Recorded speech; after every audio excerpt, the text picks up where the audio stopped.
Embrace the power of knowledge at Sanskriti University, ranked first in most promising university in engineering and management in India. Visit www.sanskriti.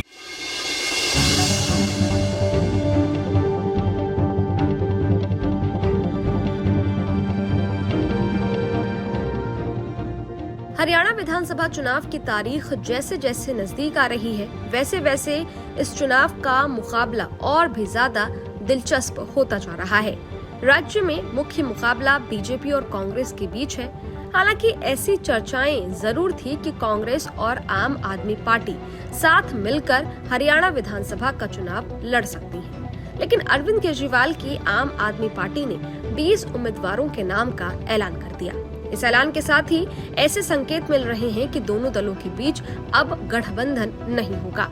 हालांकि कुछ लोग अब भी ऐसा मान रहे हैं कि ये आम आदमी पार्टी की तरफ से प्रेशर पॉलिटिक्स भी हो सकता है। सूत्रों की माने तो आम आदमी पार्टी जितनी सीटों पर चुनाव लड़ना चाहती है, कांग्रेस उतनी सीटें देने को राजी नहीं हुई। आप की तरफ से 10 सीटों की मांग की जा रही थी, लेकिन कांग्रेस 3 से 5 सीटें देने को ही राजी थी। कांग्रेस सांसद और लोकसभा में नेता विपक्ष राहुल गांधी की इच्छा थी कि हरियाणा में दोनों दलों के बीच गठबंधन हो। अब ऐसे में सवाल है कि गठबंधन पर कई राउंड की बातचीत और राहुल गांधी की इच्छा के बावजूद भी दोनों के बीच बात क्यों नहीं बन सकी। पॉलिटिकल एक्सपर्ट्स की माने तो हरियाणा कांग्रेस के कई नेता भले ही खुलकर और आक्रामक तरीके से इस बात को नहीं रख रहे थे, लेकिन उन्होंने अपने केंद्रीय नेतृत्व को ये साफ बता दिया कि वो क्या चाहते हैं। उनकी ओर से कहा गया कि हरियाणा में पार्टी अकेले ही सक्षम और मजबूत है और आपकी उन्हें जरूरत नहीं है। गठबंधन की बात राहुल गांधी की तरफ से कही गई थी, इसलिए भले ही कोई खुलकर नहीं बोल रहा था, लेकिन किसी न किसी तरीके से अपनी राय जाहिर की।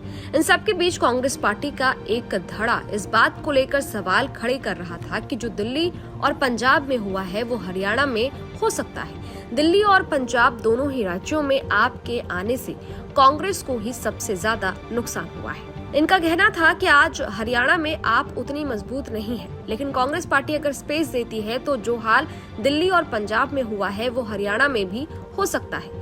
हरियाणा कांग्रेस के सबसे बड़े नेता भूपेंद्र सिंह हुड्डा शुरू से ही आम आदमी पार्टी के साथ गठबंधन के पक्ष में नहीं बताए जा रहे थे। वो अपनी राय पार्टी हाईकमान को पहले ही बता चुके थे।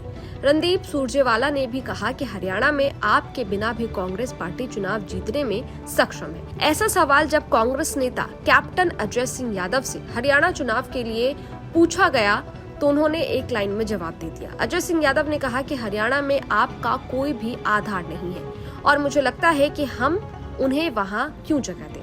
कई और नेताओं की भी ऐसी ही राय थी। कांग्रेस चुनाव समिति की बैठक में राहुल गांधी की तरफ से हरियाणा में आप और कांग्रेस के बीच गठबंधन की संभावना तलाशने की बात कही गई। यहीं से इसकी चर्चा तेज हुई थी। गठबंधन की बात को लेकर दोनों दलों के नेताओं के बीच कई राउंड की मीटिंग भी हुई, लेकिन बात नहीं बन सकी। कांग्रेस की पहली लिस्ट भी इसी वजह से देर से आई और जब आई तब भी उसमें सिर्फ 32 नाम ही थे। पर्दे के पीछे बातचीत जारी रही। राहुल गांधी की संभावना वाली बात के पीछे ये कोशिश नजर आई कि हरियाणा चुनाव में भी इंडिया गठबंधन एकजुट होकर चुनाव लड़े और बीजेपी के खिलाफ वोटों का बंटवारा न हो। लोकसभा चुनाव के नतीजों में इसका फायदा भी हुआ और यही कोशिश यहाँ दोहराने की थी। पहले लिस्ट जारी होने और आप कांग्रेस गठबंधन को लेकर दोनों ही दलों की ओर से कुछ भी खुलकर नहीं बोला जा रहा है। अब ऐसे में कांग्रेस की 2 सूची के बाद आगे की लिस्ट और आपकी अगली लिस्ट आने के बाद सब कुछ क्लियर हो जाएगा। खैर, इस वीडियो पर आपकी क्या राय है कमेंट बॉक्स में जरूर बताइएगा। बाकी देश और दुनिया की तमाम खबरों के लिए देखते रहिए न्यूज नेशन। शुक्रिया। Embrace the power of knowledge at Sanskriti University, ranked first in most promising university in engineering and management in India. Visit www.sanskriti. News nation अब व्हाट्सएप पर खबरों की ताजा अपडेट के लिए न्यूज नेशन के इस QR कोड को स्कैन करें।